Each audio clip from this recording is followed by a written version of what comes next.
Welcome, friends, to our class. You'll find this available on my Facebook and YouTube pages and IMCW's as well. And I want to begin by thanking you for joining us. It's such a beautiful way to connect hearts and minds. And so it's in that spirit we begin, as we always do, with a meditation. Tonight's meditation is called Meeting Life with a Spacious Heart. So take some moments to find a comfortable posture where you're awake and alert, and that usually means sitting upright, but also at ease, sensing whatever parts of you that can relax, letting them relax. Closing your eyes and taking some moments to settle in this way.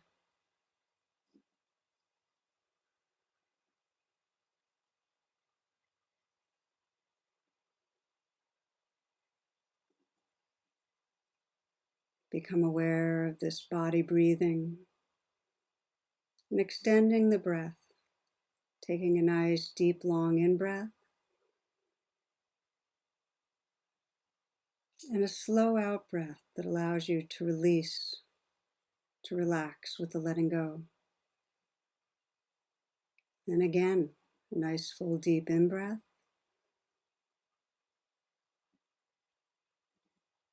and a slow even out breath, releasing, letting go, letting go. And once more, inhaling deep, full breath.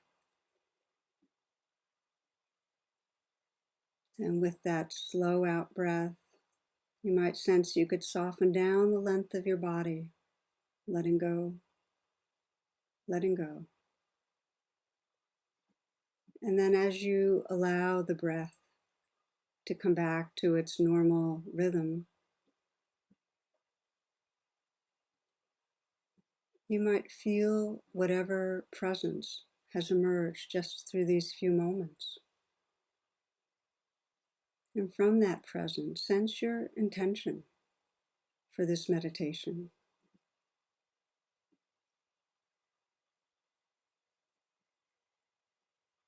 Perhaps for being here, awake, kind, meeting whatever arises with presence and care.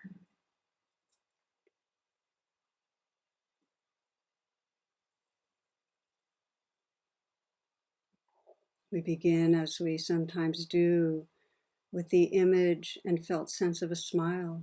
You might feel the region of your eyes and let that smile spread through the eyes.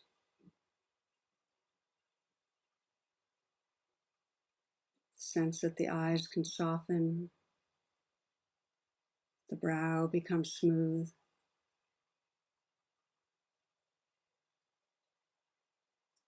Bringing a slight smile to the lips. And imagine and sense the experience of a smile filling the mouth. See if you can relax the tongue, letting the tongue fill the lower palate. And relaxing right down to the root of the tongue.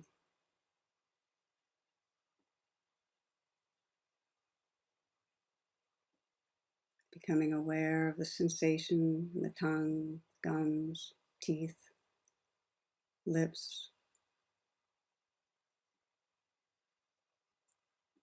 And letting that sensitivity to aliveness spread through the face, bringing some ease to all the micro muscles used to maintain an expression, just relaxing.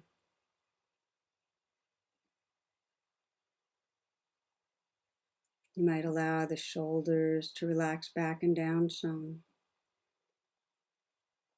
Let the awareness fill the shoulders,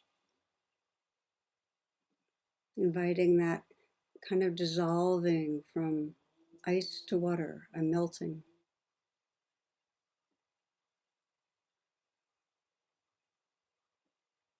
And then water to gas.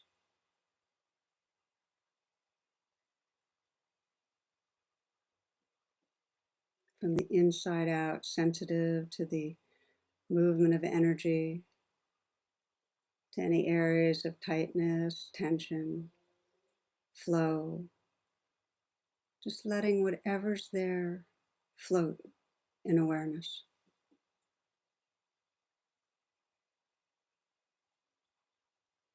A gentle, intimate presence.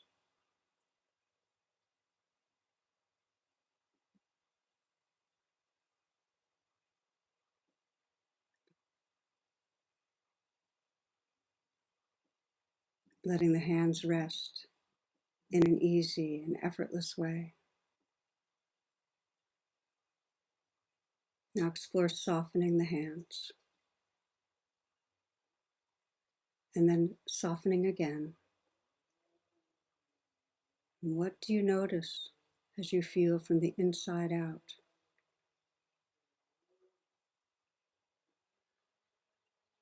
Receptive to the aliveness.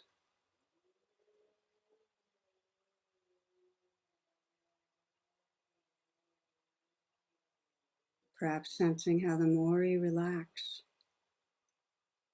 the more the attention becomes intimate, receptive,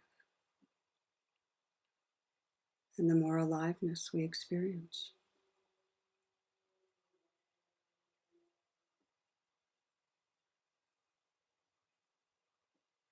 Letting there be an openness to the chest and visualizing and sensing the curve of a smile spreading through the heart.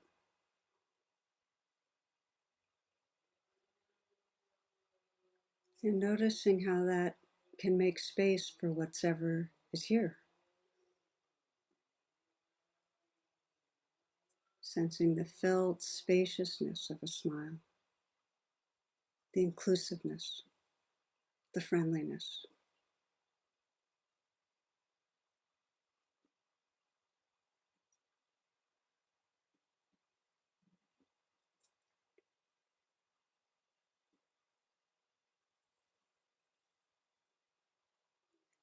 Letting this next breath be received now in a softening belly.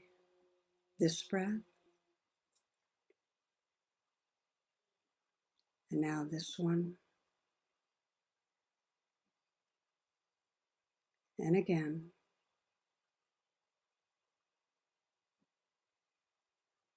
You might visualize and sense the curve of a smile spreading through the belly.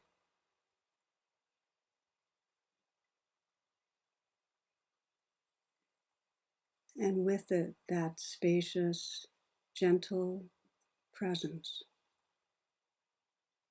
that allows life to be just as it is. An intimate presence.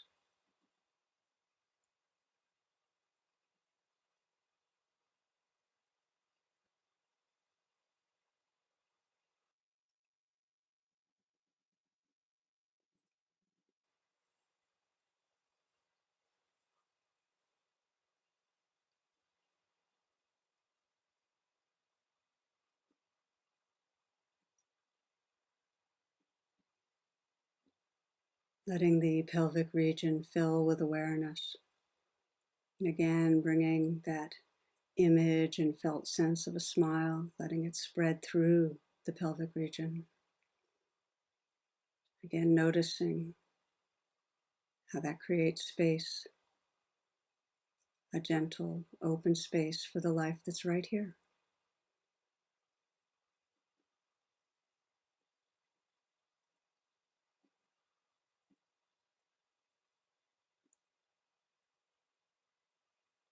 Feeling the legs, the length, volume, the weight. Feeling the feet from the inside out,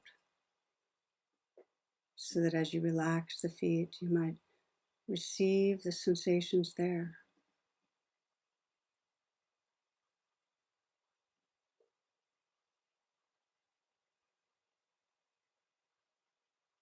And widening the lens to feel the whole body simultaneously as a field of energy, of aliveness.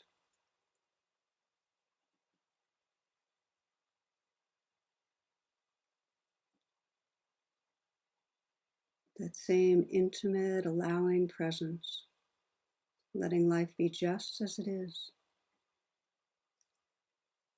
not stopping anything or opposing anything.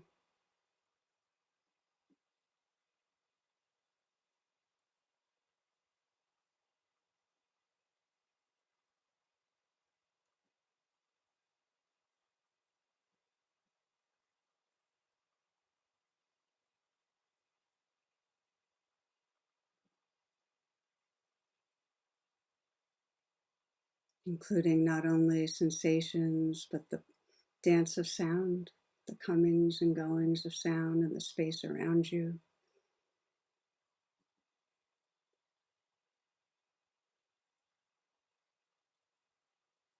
the most distant sounds you can perceive.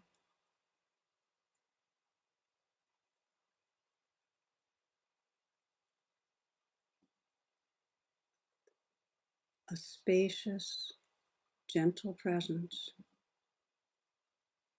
listening to, feeling, receiving the changing experience of life.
At some point, you'll notice the mind has drifted, leaving this open, receptive presence, entering into the narrowness of thought. And the pathway back is to simply relax open, listening again, reawaken the senses,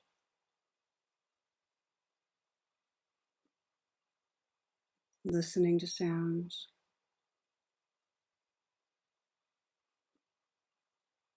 perhaps reawakening in the body, softening where there's tension, and bringing that intimate presence to receive sensations, the shoulders, the hands,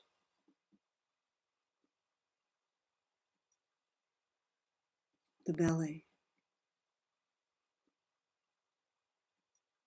and feeling the movement of the breath,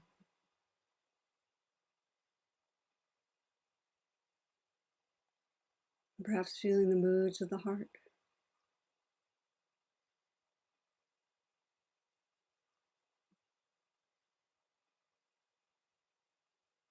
As you continue bringing a relaxed, and kind attention to the changing experience moment to moment.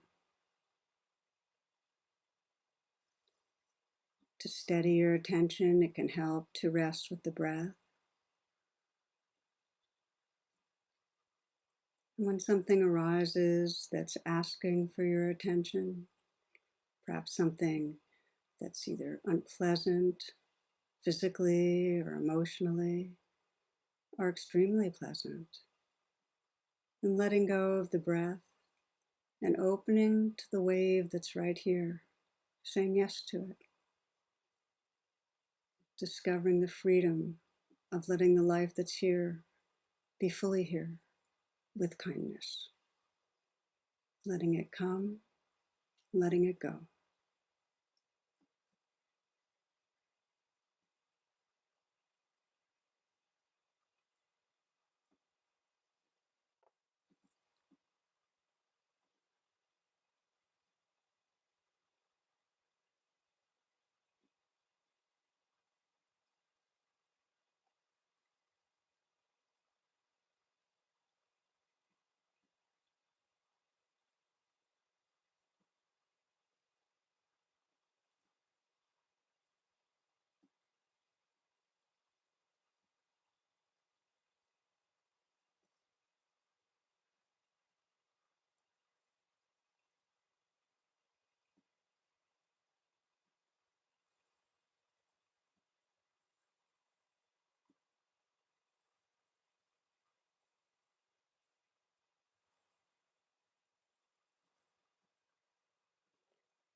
You can begin fresh in any moment, finding your pathway back to a spacious quality of presence and heart.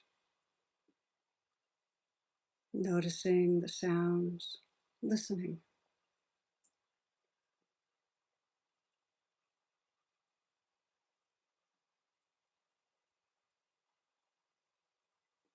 opening to the aliveness in the body,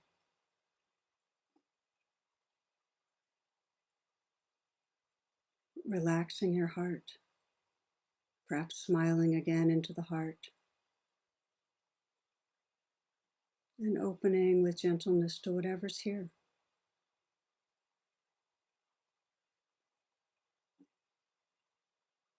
Our freedom comes from saying yes to whatever arises in the moment, letting it belong here like a wave in the ocean.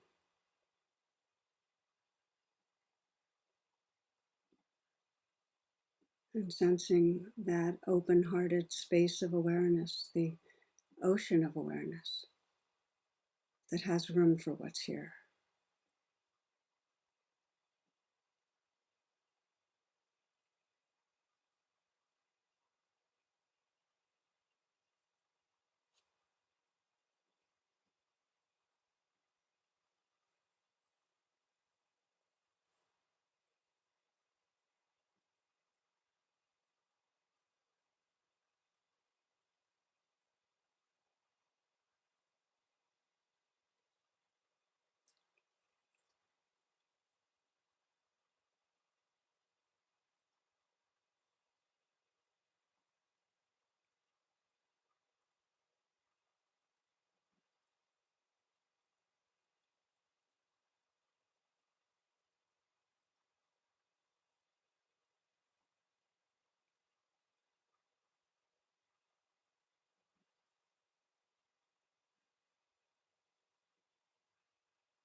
Again and again, waking up from thoughts, opening into this heart space.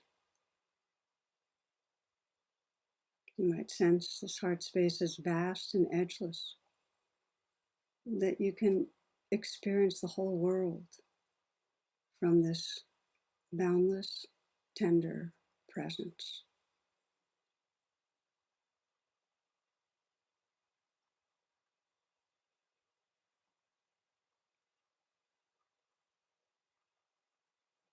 I'd like to close with a few lines from the poet Dana Falls.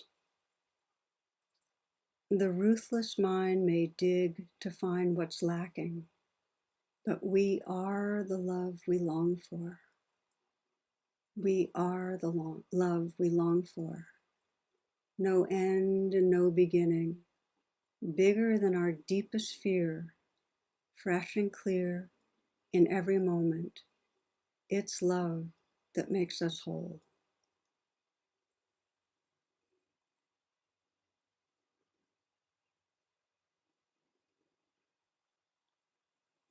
Okay, my friends, taking a few full breaths.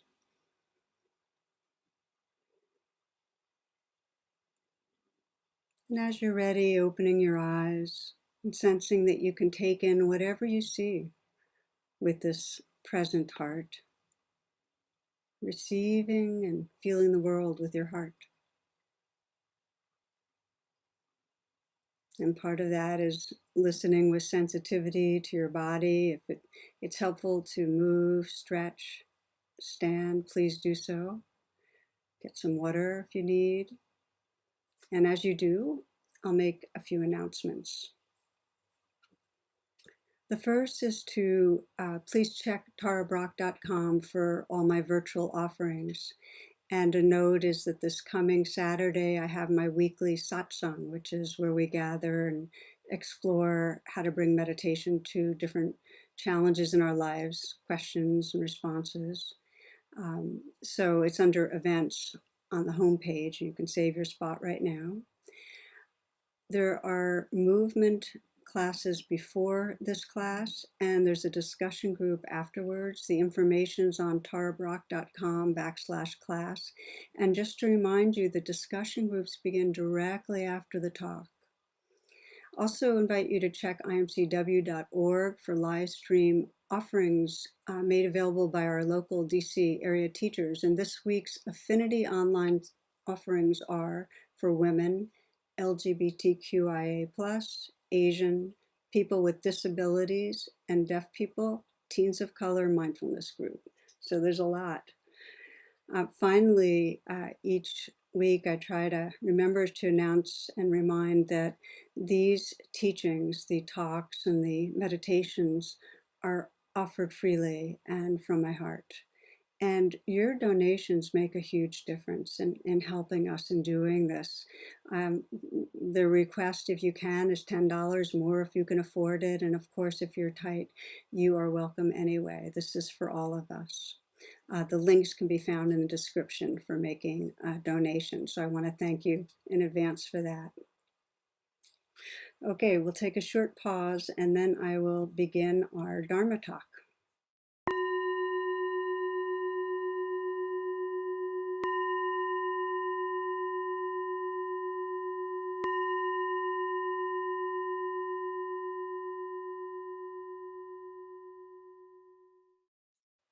Namaste and welcome. I'd like to begin with a favorite story some of you will remember. It's about our origins. And in this, a little girl is asking her mom, well, how did humans come to be? And her mother said, well, God made Adam and Eve and they had children and all humankind was made from them. And she asked the same question later to her father, and he said, well, many years ago there were monkeys and the human race evolved from monkeys. She's confused, goes back to her mother and says, you said we're created by God. Dad says we're developed from monkeys. What is this? And her mom responds, well, dear, it's very simple. I told you about my side of the family, and he told you about his. And I really enjoy this, and I share it when I remember, because it's so common that we feel that we are right, and that others, it's just a matter of degree, but in some way they're inferior or bad when we're holding that position. And of course, the more charged the sense of I'm right and you're wrong, the more distance and hostility and mistrust in the relationship. And in our larger society, when it's charged, that's when we have more oppression and war. I've noticed in recent days, one of the most regular questions I get is how can I communicate with somebody who has different beliefs, who disagrees? And in today's world, that's causing much estrangement and pain. So the title of tonight's talk is Awakening from the Trance of Bad Othering. Bad Othering. And if you've been with me for a while, you know it's a theme that I reflect on regularly, and it's such a deep source of suffering. So I'll start with a book that I re-encountered recently from Dr. Seuss. And he wrote this when he was 80, and it was one of his last. And it's called The Butter Battle Book. And you've got the Ukes on one side who wear blue clothes, and the Zooks wear orange. They live on opposite sides of a wall.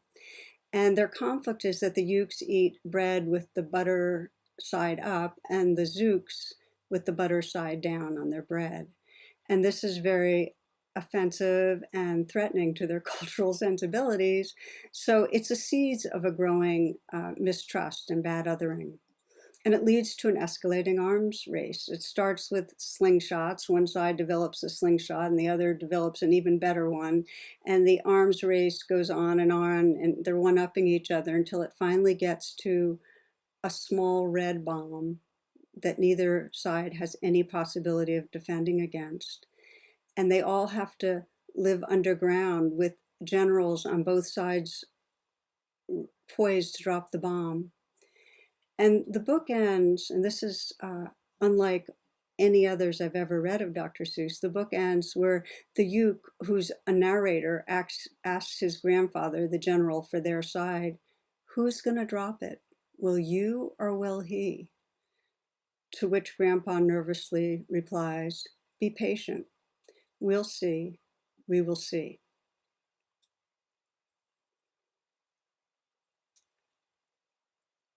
We're living in so much uncertainty.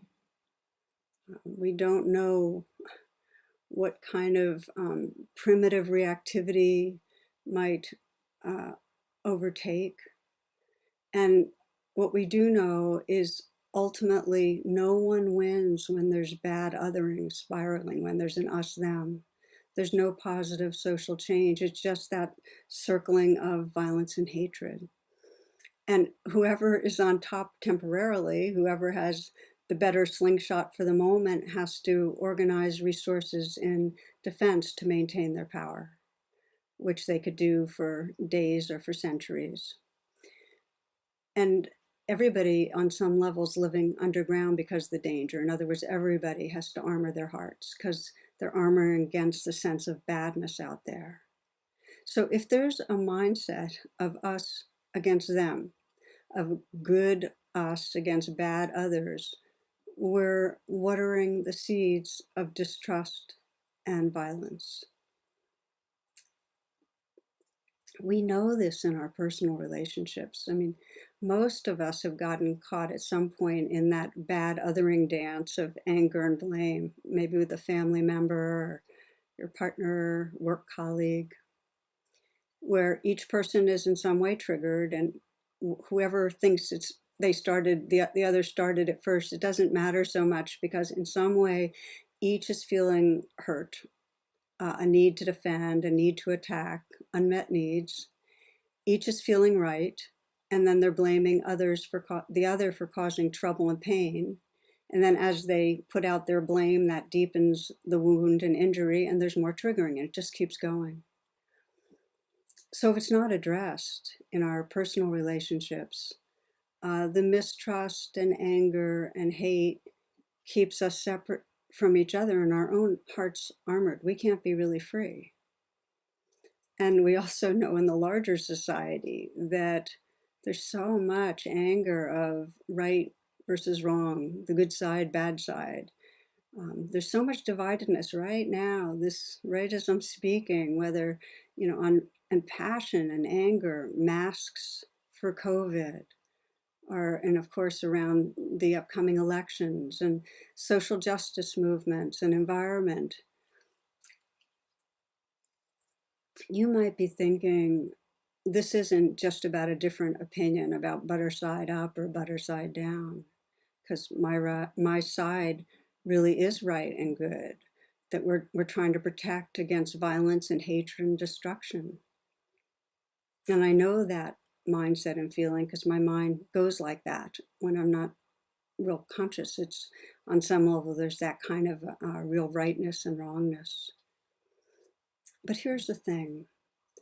When I am honest and pause and deepen attention to the perception of us, them, it really is bad othering.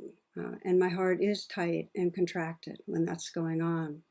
I'm not living from a sense of wholeness, an awake heart, a sense of true connectedness with all of life, of belonging. And that's why I call it a trance, the trance of bad othering. Because I know in my own experience that I'm living in a smaller place and I'm participating in a consciousness that perpetuates harm. I think of leaders of spiritually based social movements like Gandhi, like Martin Luther King. And the teaching is that true societal healing, real transformation, needs to be rooted in the realization of our shared belonging. I mean, many of you know how Martin Luther King famously put it, that we belong to an inescapable network of mutuality, tied in a single garment of destiny. There's a reason those words have resonated for so many in our heart of hearts. Bad othering blinds us to this truth. It keeps us at war. And sadly, it's a war no one can win. I mean, the Zooks and the Ukes, they've got it. It's like the only true win is when we awaken to our shared belonging. Now, this does not mean that we don't fight for what we believe in, that we don't fight for freedom, for democracy, fight against inequities, against social injustice, that we don't take care of our earth. We have to.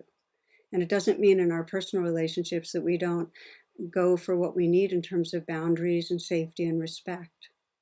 But here's what it does mean. It means that we ground our efforts in our caring for life, in our caring for the greater good, not in our hatred of bad others. The hatred can come up, but we need to process it and get down to the caring. Okay, so this is our inquiry, and I really am including myself in it. I'll share more about my own process in a bit, but how can each of us dedicate to waking up from bad othering? For the sake of our own spiritual freedom and societal healing. How can we do that? So we'll look at the pathway that awakens us from this trance. Of course, there are many different ways of processing. I'm going to emphasize 3 pieces. And the first is being able to see the stories and beliefs that keep us separate, that fuel mistrust. Then being able to allow and nurture and bring presence to the feelings underneath them in ourselves. We have to make that U-turn and do that inner process. And then intentionally including others in our heart. Because our primitive habit is going to be to push away. So it takes intention to evolve ourselves. Okay, so first part, bad othering is fueled with beliefs, and they're most basically beliefs about human nature. And many of you are familiar that our beliefs and our thoughts, then create our feelings, which of course circle around and create more of the thoughts.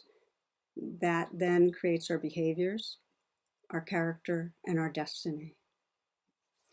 So core beliefs about human nature are shaped by society. We're thinking society's thoughts, but there are different streams in society. And our core beliefs are also affected by the quality of our attachment bonding with caregivers. And they're also affected by our generational experience of safety and belonging, or lack of. So here's a super simplified way to say it, that the more violent the society and the more poor attachment bonding and the more personal and generational trauma, the more there's going to be a feeling of threat. And we're going to have beliefs that are based on mistrust, and they're going to come in the shape of bad othering. Another super simplified kind of a context for this, that in Western society, the view of human nature was expressed in the predominant view for a very long time, expressed in our founding myth, which as you know, that we are fundamentally flawed and thrown out of the garden. I like to share Annie Dillard's take, wonderful writer. She says, somewhere, and I can't find where, I read about an Eskimo hunter who asked the local missionary priest, if I did not know about God and sin, would I go to hell? No, said the priest, not if you did not know. Then why, asked the Eskimo earnestly, did you tell me? So our primary, most impactful beliefs about bad self, flawed humanity, of course, they were highlighted by Hobbes, who described humans as essentially selfish, brutish creatures, and without any rules or regs, we would just devolve into savages. But this view hugely affects our world. It affects economics. It's the basis for structuring capitalist economies that are organized around presuming selfishness. It's the basis of a lot of politics, because we can see how mistrust shapes decision-making, policies, information flow. But here's the thing. In the West, over the last few decades, alternative views of human nature have emerged. Increasing number of evolutionary psychologists and philosophers and biologists are proposing a much more benign view that basically says we're fundamentally good. And we're on this evolutionary trajectory to manifest that towards increasing awareness of our interdependence, expressions of empathy, compassion, and actions that serve the greater good. And you can see in many, the evolutionary scientists are pointing to our primary strength, which is collaboration. That's what has allowed us to flourish, which means basically extending our caring and cooperation beyond kin group in widening circles.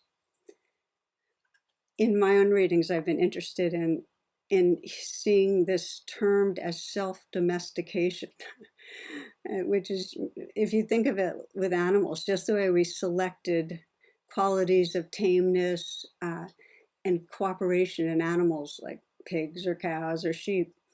Amongst our own species, we are self-selecting for pro-social qualities like friendliness, collaboration, empathy, because cooperation amongst our own species is really what allows Homo sapiens to survive and flourish. So they have those qualities have the best chance of surviving and passing on genes. That's what gets passed on.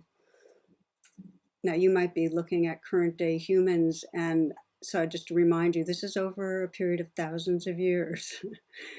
A few steps forward, step back, that kind of thing.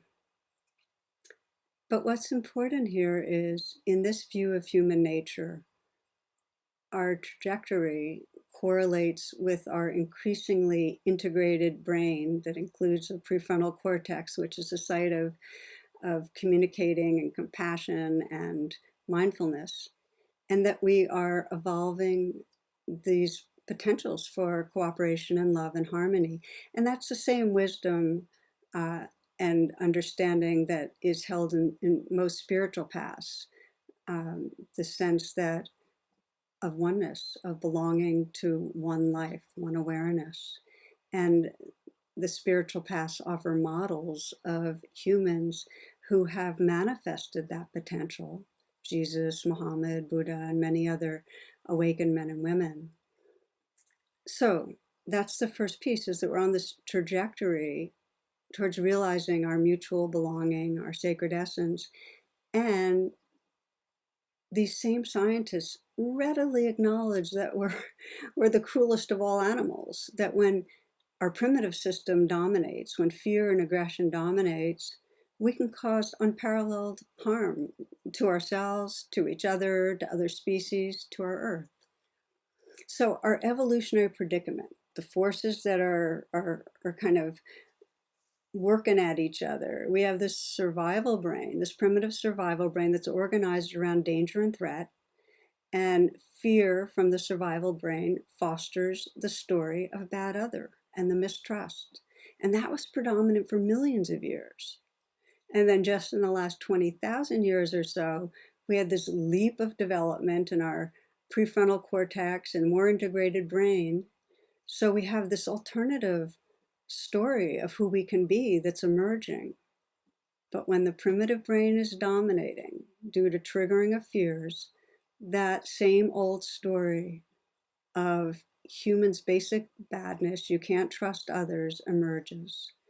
And when instead we're operating from our more recently evolved brain, we realize our connectedness and we see bad behavior, but not bad humans. And this is important. I'm going to come back to this. We see bad behavior, but not bad humans. It's a different story. We trust basic goodness. That leads to love in action, serving the greater good. I'll share a little story. I love this traveler comes to the gate of a kingdom. He's planning to settle there, and he asks the gatekeeper, well, what are the people like here? And the gatekeeper says, well, what are they like where you came from? And he goes, oh, not very friendly. Everyone's out for themselves, greedy. They can be really mean, dishonest. Then the gatekeeper says, you'll find they're the same here. Next traveler comes, asks the same question. Well, what are the people like here? The gatekeeper asks back, well, what were they like where you came from? Oh, generally caring, thoughtful, truthful, generous. You'll find them the same here. I like that because the story we tell ourselves creates our feelings and our behaviors and shapes our reality. You know, with our thoughts, we create the world. And there's much impact on every part of our life. And there's a lot of research now and clinical work that shows the impact of our stories. And it's so interesting to me. The research shows that most people, when they're caught in the trance of bad other, they imagine themselves to be basically virtuous and caring, and perhaps those closest. But when asked about others they don't know so well, mistrust rules. What's found is that we can think we're right and even think we're more virtuous, but still hate ourselves. In fact, I have found that bad othering deep down puts us at war with ourselves because we're not really at home in that judgmental, mistrusting self. It's interesting that even that when we do think others are bad or wrong or dangerous, they immediately pick it up. We humans are very sensitive, so it only deepens mistrust and distance. I saw a cartoon some years ago, a dog on a psychiatrist's couch who's saying, you know, it's right on my fence. Beware of dog. How is that supposed to make me feel? So we pick it up how others are experiencing us and mistrusting us. And then, as I mentioned already, research shows that the more we do trust others in a basic way, we then can see bad behavior, not bad human.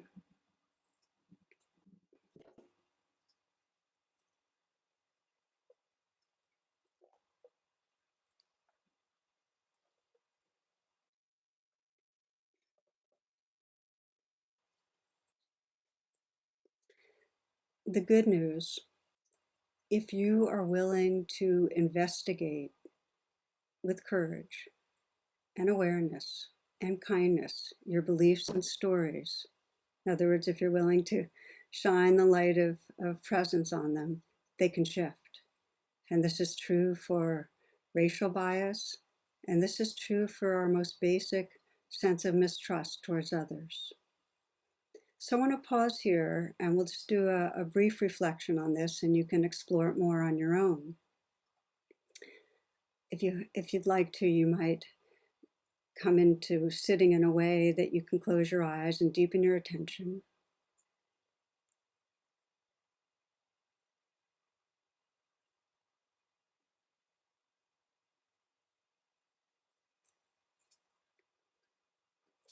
What is your story of human nature? What's your perception of your basic human nature? Your basic nature? Is it that you're basically a good, loving person? That you're virtuous, caring, honest, or not?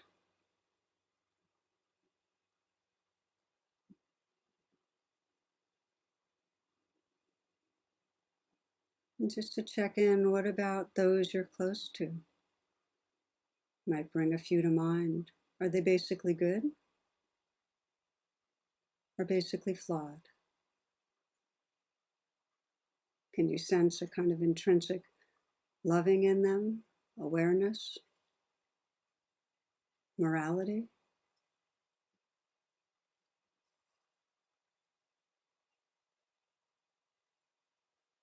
Bring to mind someone you feel some conflict with.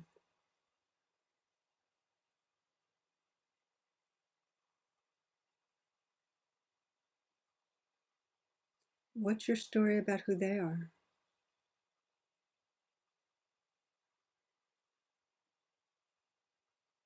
Are they a bad other? Not trustworthy in the deep ways? Not basically loving? Is there some basic badness? Or do you sense them as basically good, perhaps like you, but with bad behavior?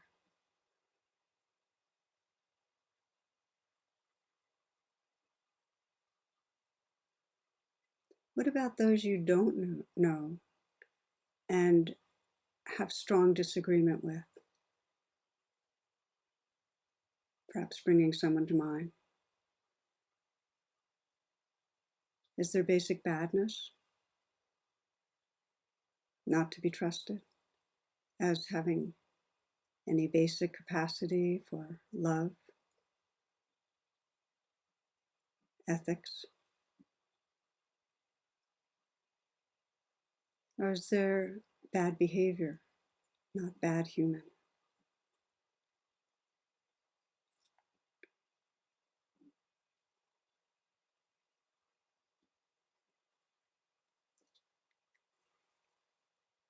Have you had experiences, perhaps spiritual experiences, maybe in nature with other people or meditating, when your story felt like it was shifting, moments of realization where you sensed we all are part of the same net, same intrinsic life and awareness, capacity for love?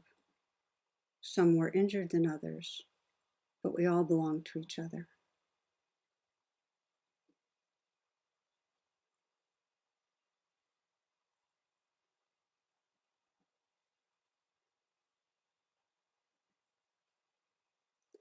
Who would you be if you assume that even those with bad behaviors have the same essence, the same awareness, wanting to live fully, to feel love? How might that affect your life?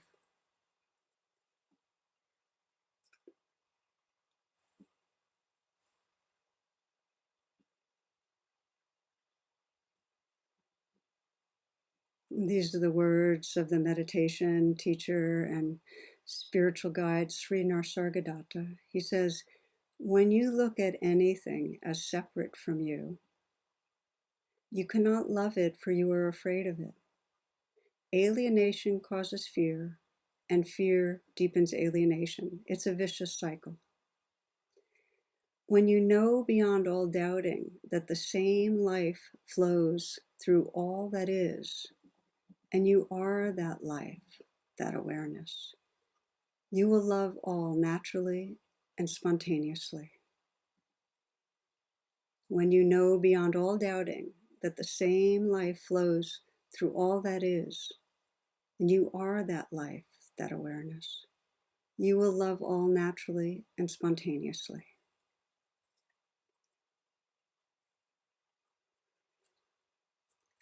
So you might take a few breaths and either open your eyes if you'd like, or if you'd rather listen with your eyes closed, that's fine. The first step is seeing our stories. Seeing our stories lets us know that stories are just stories. They're not the truth of reality. And that enables the next step, which is we can then bring presence to the feelings underneath the story and bring some nurturing and compassion to them. Even with the trajectory towards collaboration and trust and feeling belonging, our species has clear regressions. And when unprocessed fears come closer to the surface, here we are. There are going to be in all of us huge spikes in mistrust, fear, and violence. And I mentioned how in satsang, one of the big questions that's come up, how to talk with people who disagree. We can't have meaningful conversation and relating if we're bad othering. Others will know and they'll defend. So the first step after we see our story is to do that U-turn I talk about, where we bring our attention inward to do more presence, bring more presence to the feelings that are there. So, for instance, with one person who asked that question, when I asked her what was coming up, around the story of bad othering, there was anger, and there was the belief that, well, if they're thinking like that, and this had to do with unconscious racism and some other things, how many others are, and how much more suffering there'll be, So, and then I said, well, what's under that anger? And she felt fear, and we kept on saying that whatever arises, let it belong. And I want to remind you of that. Whatever you find under your stories, hatred, anger, fear, to say this belongs. This wave is part of the ocean, will give you space to let things keep on processing. So that's what she did. She let her fear belong and kept allowing. And if you keep allowing, you'll get to the root sense of the vulnerability that's there. So she allowed the anger, allowed the fear, and underneath the fear, she felt that sense of caring about people who were suffering, people who were the target of racial violence and other kinds of violence. And that's when she could bring nurturing, bring a really gentle presence to her heart it was just very tender, and sense the goodness of the caring, and then have the intention to let that be the grounds of engaging, of being able to speak. Now, I want to share my own experience, which is very similar, of this process of being mindful of bad othering. Because I notice frequently, especially when I'm listening to the news, that I'm living inside a story of us, them, of a bad other, and it could be individuals or groups whose words and actions have, in my mind, caused harm and will cause more harm in the future. And with that comes a feeling and a perception of badness. It's not like I'm thinking, oh, bad behavior. It just all becomes badness, bad othering. And when I go underneath the story, what's going on in my body, and I could say in the last few weeks, is a sense of alarm. I can feel my nervous system is is sending out warning signals, danger, danger. And again, it has to do with more damage, more hurt in the future. And if I let the fear that's with that alarm be there, As with the woman I described, that we work together in satsang, underneath that is caring. And then I open to that and let that caring be as full as it is. And if I open to that caring fully, then I'm able to go to step 3, which is include the other, include those who I've considered as bad others in my heart. If I've gotten down to that caring, then I can look through more awake eyes and see more clearly that it's bad behavior, not bad human. I can begin to see how anyone that behaves in ways that causes that kind of a suffering is coming from trauma. Anyone who's cut off from empathy, coming from trauma. So it becomes not so individual. It becomes just this awareness of this is the layer of the psyche that's in all of us, that when it's afraid, it acts in ways that cause damage. The ukes and the kooks, how they just kept spiraling, we become part of that. And when it's activated, there's only damage that's caused. So that brings, it's just remembering that brings for me this deep wish for healing wherever that primitive mind is dominating. And also this yearning for my heart to really include all others. So as I mentioned, when I'm in the bad othering trance, my motivation is that my heart's contracted, that I know I'm going to be part of the harm unless I do that inner process. And again, the words from Sri Nisargadatta that I read are really very inspiring to me. That if you look at anything as separate from you, you cannot love it, for you are afraid of it. Alienation causes fear, and fear deepens alienation. When instead you know beyond all doubting that the same life, the same awareness flows through all that is, and that you are that life and awareness, you'll love all naturally and spontaneously. We have to remember our mutuality, our connectedness. So these are the 3 steps: seeing our own story of bad othering, bringing presence and care inwardly to those feelings, and then including others and moving towards a sense of we.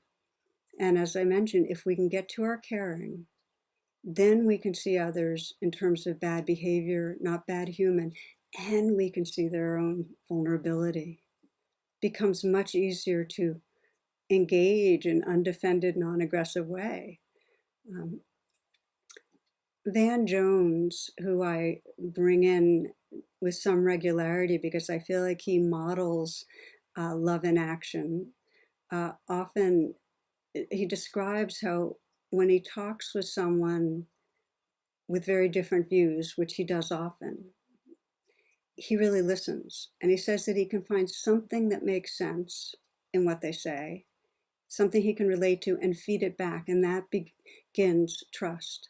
There's always something that we share, something that we share about and care about, no matter how different a person's views are. And a couple of years ago, Van brought together in West Virginia families and professionals who were struggling with the opioid crisis and still are in West Virginia, and also a group from South Central LA who were struggling with the crack epidemic. And his idea was to bring these 2 very different groups, very different cultures, race, social history, bring them together so they could explore what they've learned from their different struggles that also, of course, have so much in common. So there they were in West Virginia, and they sat down in this conference room, and they helped facilitate a dialogue to see what they could learn from each other.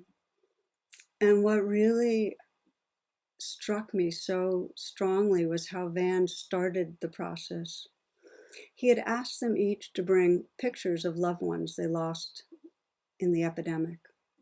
So one by one, each brought out the photo and shared it with the others and just talked about the person who that person was in their life. And then they looked at each other in an entirely different way because there was a grounds of trust. They palpably had a sense of, oh, human being like me, same essential life and caring about life. And they were then able to talk in a way that they could really share much of value for each other. So friends, this evening, awakening from the trance of bad othering. And we started with our beloved Dr. Seuss, who really talks about violence, whether it's mental or physical, towards a perceived bad other, just creates this, we get imprisoned in a spiral of hate and separation. And we also know that we are faced with suffering in our world, with threats to democracy, horrific inequities, racial violence, damage to the earth. We need to act, not to wait. So the key is, can we respond, not react? And can we respond not with bad othering and more violence, but can we act out of love for the life that lives through all of us? And what I'm seeing that so inspires me is that many beings around the globe have been in our awakening to this dedication to not being caught in bad othering, this dedication to realizing our inescapable network of mutuality, realizing that. Many are realizing that true healing, both in our personal relationships and our society, means evolving our consciousness. It means love in action. So I'll share a final story. Maha Ghosananda was a Cambodian monk, and he led peace marches through Cambodia following the great massacres of the Cambodian people by the Khmer Rouge. And immediately after the killings, great masses of Cambodian people were placed in refugee camps, like 50,000 people, great heat, and surrounded by barbed wire. And they were told that if they gathered for prayer, they'd be shot by the Khmer Rouge. But Maha Ghosananda set up a kind of temporary temple, and he rang the temple bells, and thousands gathered. And these are people that had lost everything. They'd lost their homes and their loved ones in this horrific systematic genocide, it's been called the killing fields of Cambodia. So there they were. And he began to chant in Cambodian and in Sanskrit, this simple chant that it's one of the first verses of the Buddhist teachings. And it goes, hatred never ceases by hatred, but by love alone is healed. And he chanted it over and over again. Hatred never ceases by hatred, but by love alone is healed. And slowly the voices began to pick up and chant with him, and pretty soon nearly 25,000 people were singing this, and they were weeping, because in the 10 years it had been since they had heard the Dharma, it had been 10 years since they had heard the truth, the way, and this was the truth greater than their suffering, the way of love. So this is our path, and it's profoundly relevant to today, to tomorrow, to these next weeks, to go beyond bad othering and act courageously, act out of love, act out of realizing our mutual belonging to this precious life. Act with those close in. Don't wait to practice in some grandiose way. There's degrees of bad othering, and practice with those of difference. Our freedom is the way of love. So we'll close together and do a brief meditation on this. Again, I invite you, as I often do, to take a moment to bring your attention inward. You might close your eyes if that's helpful.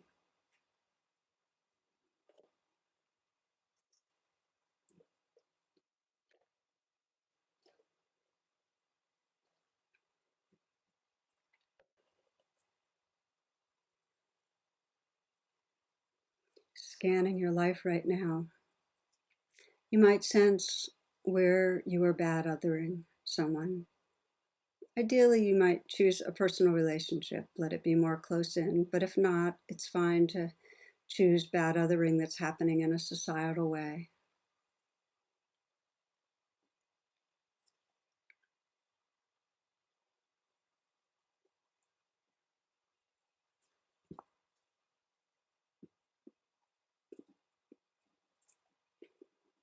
As you choose a situation,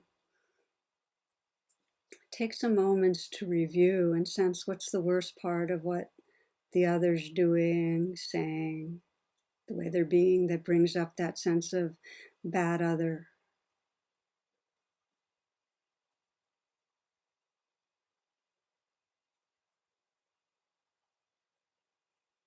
And become aware of what your story is about them, your belief.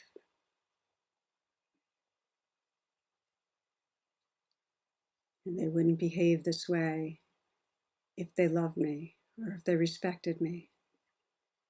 Or they wouldn't be believing this or acting this way if they cared about others. Whatever it is that brings up a sense of badness.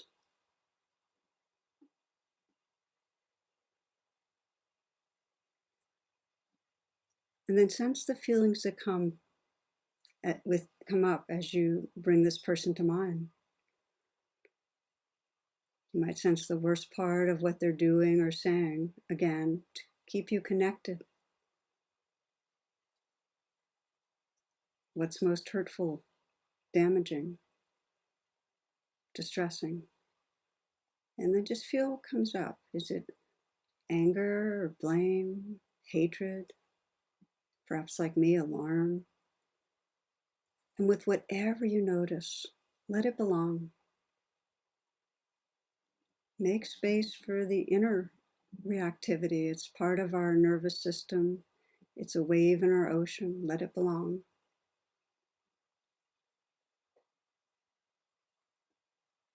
And as you let it be here, keep sensing with gentleness what's under it.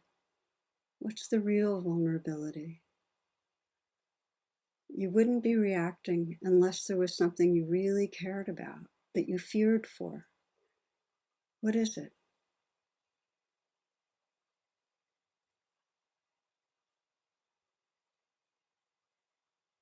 Listening inward. What is it your heart cares about here? And it might help to put your hand on your heart. And with real sincerity, sense under the feelings, the vulnerability, the place where you're really caring about something. Nurture that with a tender presence.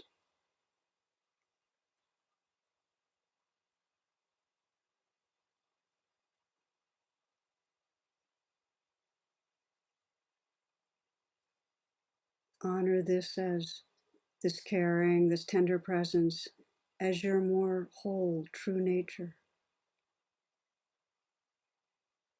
This is the expression of your basic goodness,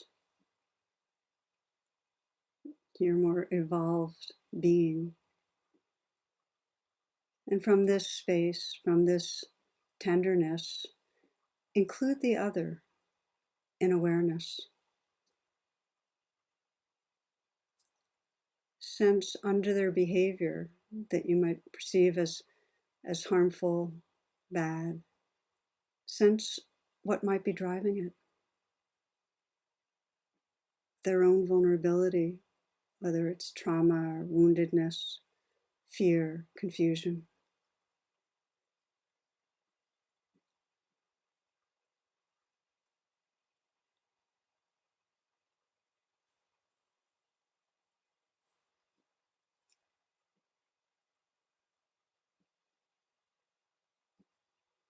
And sense under their vulnerability the aliveness that wants to live, the awareness that wants to wake up to loving.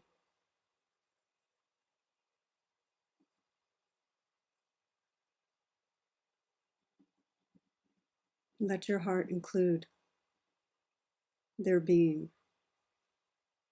that they belong as a mutual part of this alive net. And sense your intention as you move forward with them and in life, for your actions to serve understanding and healing. Your intention for love in action.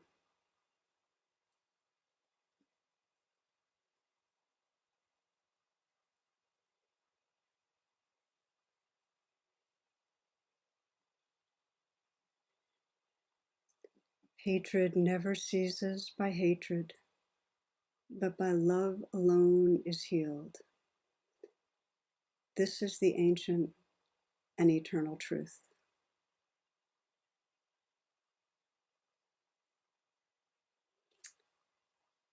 Namaste, and thank you for your attention, my friends. I look forward to being with you soon. And just a reminder that this talk is followed by discussion groups. So please check Facebook or my website, actually my website, to get the link for the discussion groups. And yeah, and I hope to see you on Saturday for the satsang. Okay, many blessings.